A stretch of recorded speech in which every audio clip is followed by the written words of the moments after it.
meneropong rejim Prabowo Subianto dalam nepotisme penunjukan posisi jabatan bagi tim sukses.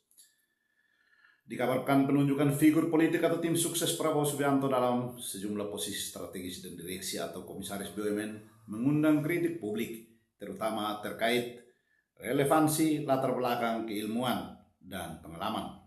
Penunjukan ini dipandang sebagai bentuk balas jasa politik dan sering memicu perdebatan mengenai kualifikasi profesional mereka.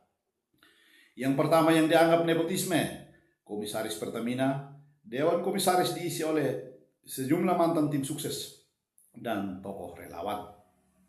Contohnya Muhammad Irawan atau Iwan Bule menjabat sebagai komisaris utama dan aktivis relawan muda Ginga Febrianti Ginting ditunjuk sebagai komisaris PT Pertamina Retail, sementara bidang ilmu dan pengalaman mereka tidak pernah bersentuhan dengan urusan Pertamina. Yang kedua, direksi PT Antam atau Aneka Tambang. Posisi direktur utama dipegang oleh Untung Budi Harto, sementara Arini Kasmira menjabat sebagai direktur keuangan dan manajemen risiko. Formasi manajemen ini dituntut untuk terus mendorong hilirisasi mineral, sementara kedua orang ini minim pengetahuan tentang urusan tambang. Yang ketiga, direktur utama PT Timah. Posisi direktur utama PT Timah dipegang oleh Restu Widiantoro, seorang perwira tinggi militer yang kemudian menerima pangkat Brigadir Jenderal Kehormatan TNI.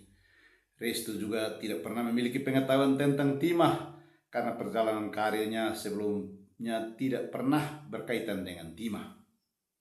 Yang keempat, posisi Badan Gizi Nasional atau BGN.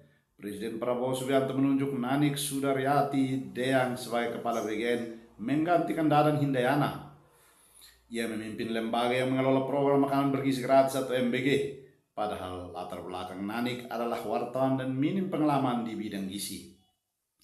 Yang kelima, Deputi BI adalah Thomas Juyandono, keponakan Presiden Prabowo Subianto yang resmi dilantik sebagai Deputi Gubernur Bank Indonesia pada 9 Februari 2026. Thomas secara terbuka mengakui dirinya tidak memiliki latar belakang atau pengalaman di bidang moneter maupun perbankan.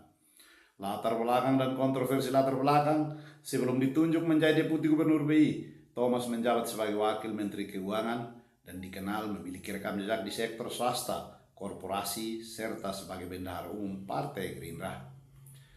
Kritik minim pengalaman, penunjukannya sempat menuai kritik dari berbagai kalangan, termasuk guru besar UGM karena latar belakangnya lebih berfokus pada fiskal alih-alih moneter. Itulah beberapa catatan nepotisme di rejim Prabowo Subianto, sementara rakyat kecil yang ingin melamar harus sesuai bidang ilmu dan harus menakar rekam jejak dan pengalaman yang mumpuni. Memang sungguh aneh, tapi itulah negeri Konoha akhir-akhir ini. Itulah sekedar informasi situasi nasional yang dapat kami sajikan ke ruangan saudara. Salam hormat untukmu semua.